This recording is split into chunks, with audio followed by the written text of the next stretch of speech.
నమస్తే, welcome to victory media news. బులెటిన్ల ముందుగా హెడ్లైన్స్ చూద్దాం. మీడియాతో మాట్లాడుతున్న రాష్ట్ర అధ్యక్షులు శ్రీ ఎన్ రామచంద్రరావు. కేంద్ర కార్యాలయం ఎదురుగా ఉన్న కోటి సంతకాల వాహనాలను పరిశీలించనున్న వైఎస్ఆర్సీపీ నేతలు. 50 ఏళ్లు దాటినా పెళ్లి చేసుకోని హీరో, గతంలో కరిష్మా కపూర్ తో లవ్.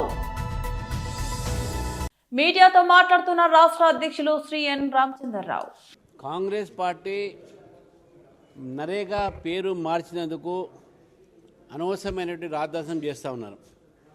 మహాత్మా గాంధీ గారు వారు కలగన్నటువంటి ఒక స్వరాజ్యం, గ్రామ స్వరాజ్యం, రామరాజ్యం, ఈ రెండిటిని కలిపి విబిజీ రామ్జీ ఈ కార్యక్రమాన్ని భారత ప్రభుత్వం తీసుకురావడం జరిగింది.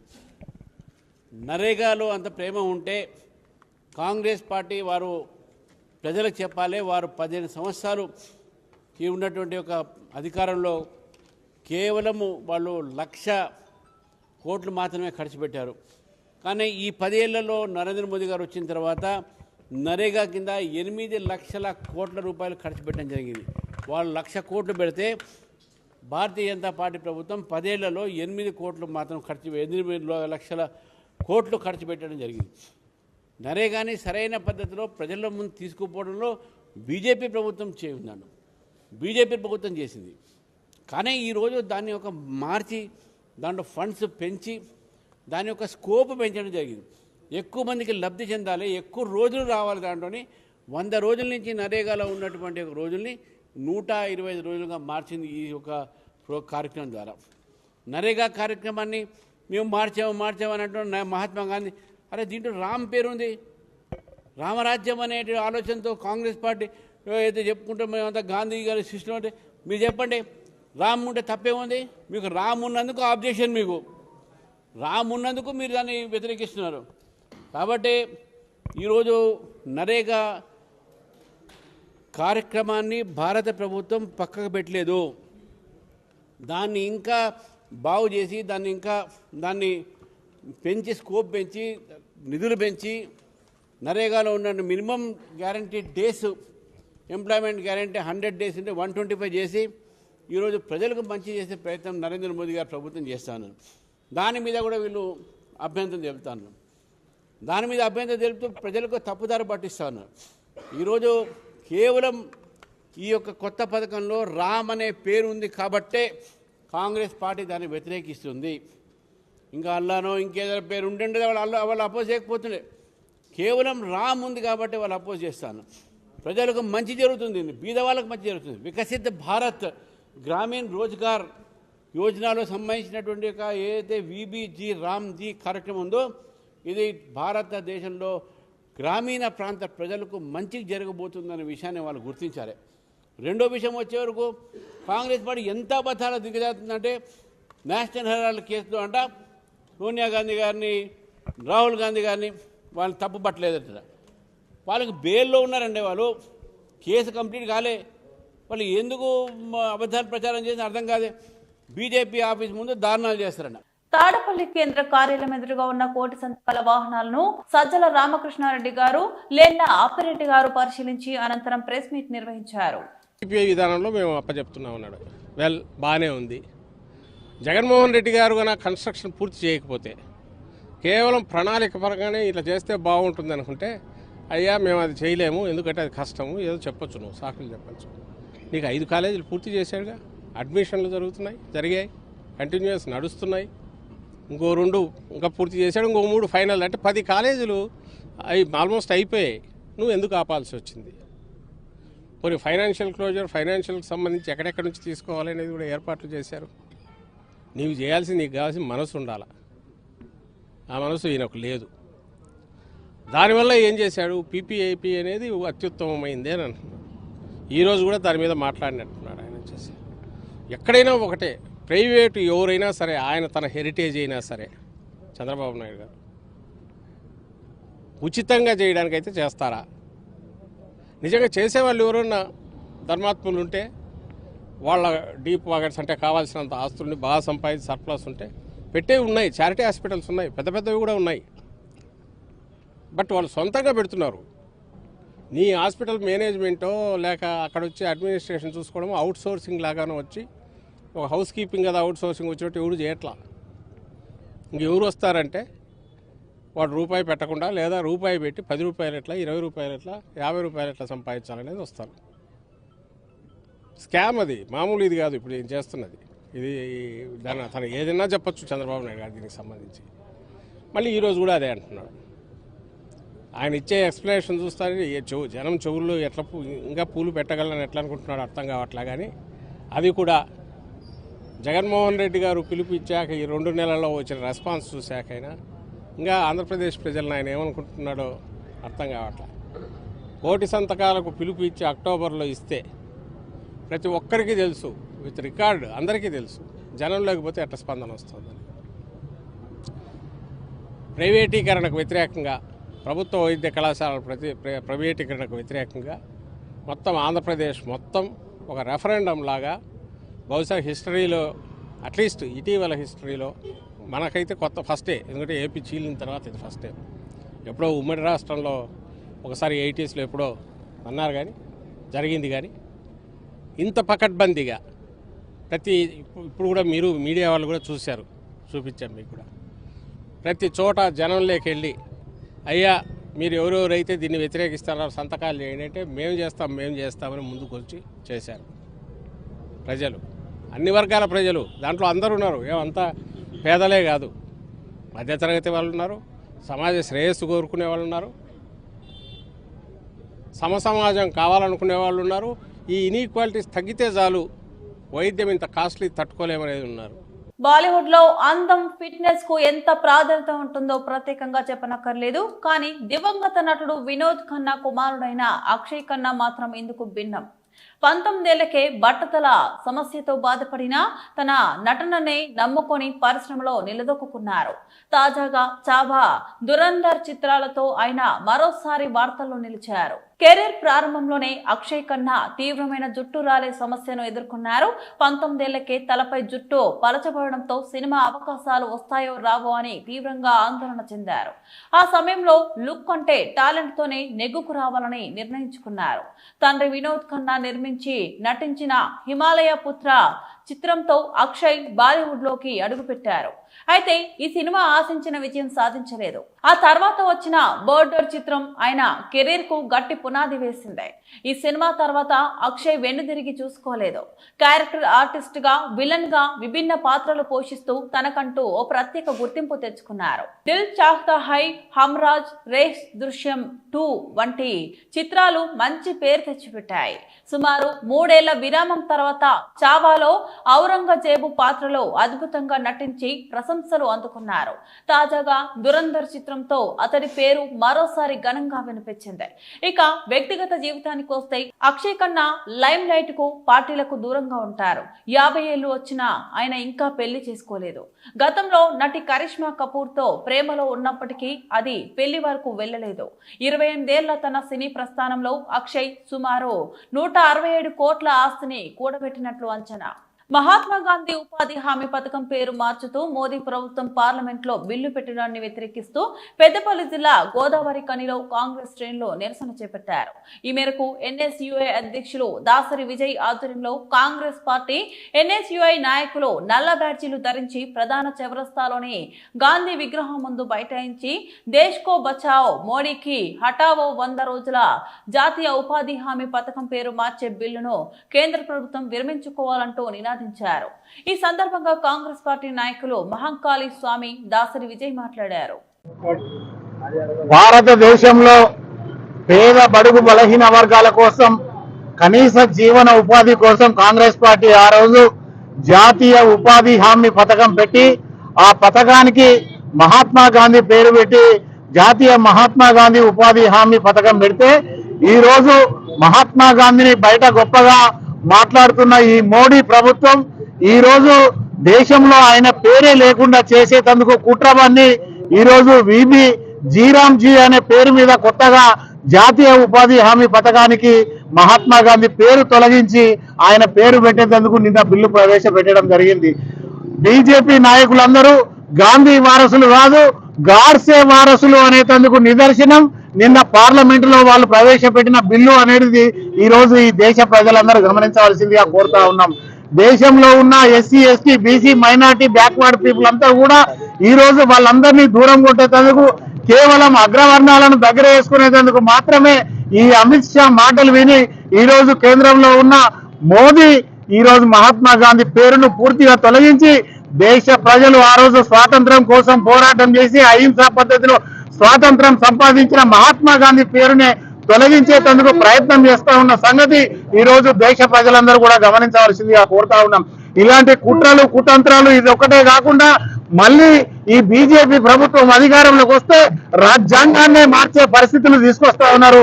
ఈ రోజు ఎస్సీ ఎస్టీ బీసీలందరినీ అణగదొక్కేందుకు ప్రయత్నం జరుగుతా ఉన్నది. ఇదంతా దేశంలో ఉన్న ఎస్సీ ఎస్సీ బీసీ మైనారిటీలందరూ గమనించి రానున్న రోజుల్లో బీజేపీ ప్రభుత్వాన్ని గిట్ట బొందబెట్టకపోతే మళ్ళీ అగ్రవర్ణాల ఆధిపత్యం వచ్చేసి మళ్ళీ వెనకటి 80-79 దశకంలో ఉన్న పరిస్థితులు పునరావృతమయ్యే పరిస్థితులు ఉన్నది కనుక ప్రజలందరూ కూడా గమనించి ఈ బిల్లును వ్యతిరేకించి ఏదైతే జాతీయ ఉపాధి హామీ పథకం ఉన్నదో మహాత్మా గాంధీ పేరును యథావిధిగా కొనసాగించే వరకు కాంగ్రెస్ పార్టీ నిరంతరం బీజేపీ ప్రభుత్వానికి వ్యతిరేకంగా పోరాటం చేస్తుంది అనేది సందర్భంగా తెలియజేస్తా ఉన్నాం. ఈ రోజు దానిలో భాగంగా మా ఎన్ఎస్సీ అధ్యక్షుడు విజయ్ నేతృత్వంలో ఇక్కడ మహాత్మా గాంధీ దగ్గర ఈ రోజు నిరసన కార్యక్రమాలు తెలియజేస్తా ఉన్నాం.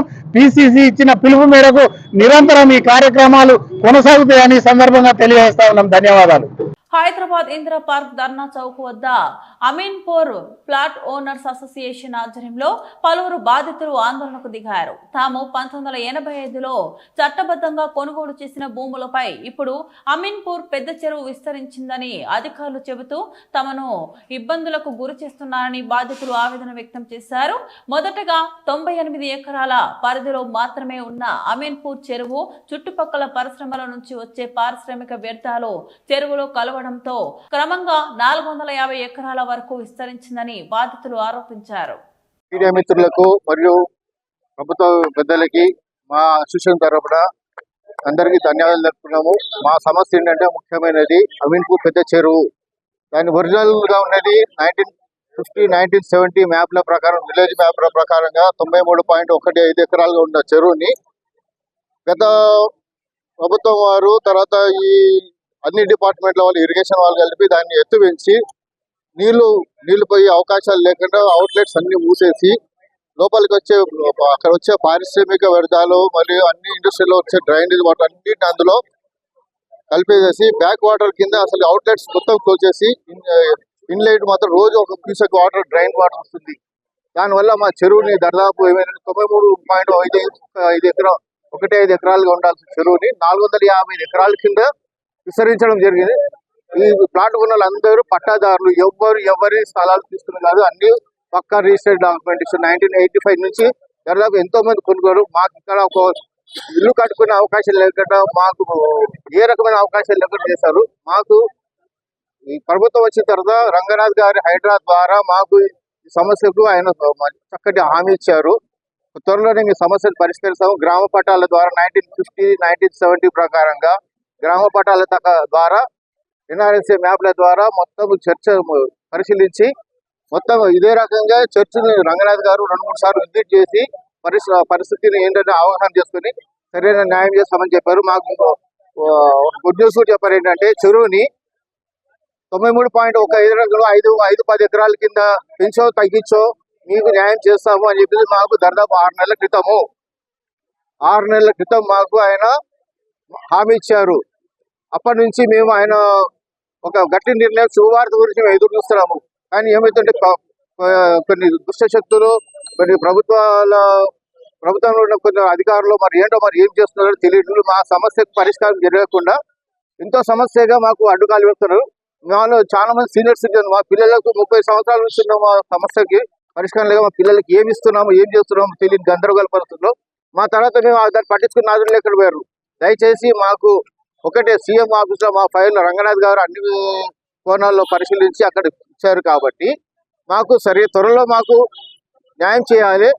చెరువులో ఉన్న వ్యర్థ పదార్థాలతో నిండిన డ్రైన్ వాటర్ అవుట్లెట్ ద్వారా బయటకు పంపించేసి చెరువుని మీరు 93.15 ఎకరాలుగా కట్టడి చేసి అక్కడ ఇంకోటి పర్యావరణానికి కూడా ఎంతో అనవసరమైన సమస్యలు ఎదుర్కొంటున్నారు. వాళ్ళందరికీ కూడా న్యాయం చేయాలి. దయచేసి మేము రిక్వెస్ట్ చేస్తున్నాము, ప్రభుత్వ సీఎం గారు మీరు మా ముందు దయచేసి మా ఈ సమస్యకు ఖచ్చితమైన నిర్ణయం ప్రకటించండి. లేదు మా 3,000 ప్రత్యక్షంగా 3,000 మంది ప్లాట్ ఓనర్స్, పరోక్షంగా 5,000 మంది సఫర్ అవుతున్నారు. దాదాపు మా యొక్క జీవితంలో ఒక తరము ఎంతో నష్టపోయాము. ఇకనైనా మీరు దయచేసి మా సమస్యను పరిష్కరించండి. మేము దండం చెప్తున్నాం, ఇంతకంటే మేము చెప్పేది. నాచారంలోని షాహీ ఎక్స్పోర్ట్స్ కంపెనీలో ధర్నా నిర్వహిస్తున్న కార్మికులకు తెలంగాణ జాగృతి అధ్యక్షురాలు కల్వకుంట్ల కవిత సంపూర్ణ మద్దతు ప్రకటించారు. బంజారా హిల్స్ లోని తెలంగాణ జాగృతి కార్యాలయంలో షాహీ ఎక్స్పోర్ట్స్ కార్మికులు కల్వకుంట్ల కవితను కలిసి తమ సమస్యలను వివరించారు. ఈ సందర్భంగా కవిత మాట్లాడుతూ షాహీ ఎక్స్పోర్ట్స్ లో మహిళా కార్మికులు చేస్తున్న ఆందోళన అందరికీ స్ఫూర్తిదాయకమని అన్నారు. ధర్నా వల్ల మహిళలకు ఎన్నో ఇబ్బందులు ఎదురవుతున్నా వారి ధైర్యం, పోరాట స్ఫూర్తికి సెల్యూట్ చేస్తున్నారని తెలిపారు. సమస్య పూర్తిగా పరిష్కారమయ్యే వరకు వెనక్కి తగ్గొద్దని కార్మికులకు సూచించారు. నమస్కారం. ఈరోజు నాచారంలో ఉన్నటువంటి షాహీ ఎక్స్పోర్ట్స్ అండ్ ప్రైవేట్ లిమిటెడ్లో పనిచేస్తున్నటువంటి దాదాపు 2,500 మంది మహిళా కార్మికులు వాళ్ళకి అన్యాయం జరుగుతుందనేసి గత 15 రోజుల నుంచి ధర్నా చేస్తున్నా కూడా దిగిరానటువంటి యాజమాన్యము, దాంతోపాటు అధికారంలో ఉన్నటువంటి కాంగ్రెస్ పార్టీ కూడా వీళ్ళ సమస్యల కోసము ఆలోచన చేయకపోవటము, సమస్యల పరిష్కారం కోసం షాహీ ఎక్స్పోర్ట్ ప్రైవేట్ లిమిటెడ్ నుంచి మహిళా కార్మికులందరూ కూడా ఈరోజు కవితక్క గారిని కలవడానికి వచ్చి వాళ్ళ సమస్యలు విన్నవించుకుంటున్నారు. జై తెలంగాణ. అందరికీ నమస్కారం. షాహీ ఎక్స్పోర్ట్స్లో మహిళలు ఏదైతే ధర్నా చేస్తున్నారో మా అందరికి కూడా స్ఫూర్తిదాయకంగా ఉంది. మీకు ఇబ్బంది అవుతుంది, 15 రోజుల నుంచి మీరు రోడ్ల మీద కూర్చుంటున్నారు, కానీ మిమ్మల్ని చూస్తుంటే మాత్రం తెలంగాణలో ఉన్న మహిళలందరికీ ధైర్యం వచ్చే విధంగానే ఉన్నది. సో ఆ స్పిరిట్కి ముందు సల్యూట్ చేస్తూ ఉన్నాను. ఆ పోరాట పటిమని, ఆ స్ఫూర్తిని మాత్రం వదిలిపెట్టొద్దని చెప్పి మిమ్మల్ని అందరూ కూడా కోరుతున్నాను. రెండవది, మరి 15 రోజుల నుంచి 2,500 మంది ఆడబిడ్డలు రోడ్డు మీద కూర్చుంటే లేబర్ కమిషనర్ గారు ఎందుకు పట్టించుకుంటలేరు అన్న విషయం నాకు ఇంతవరకు అర్థమవుతలేదు.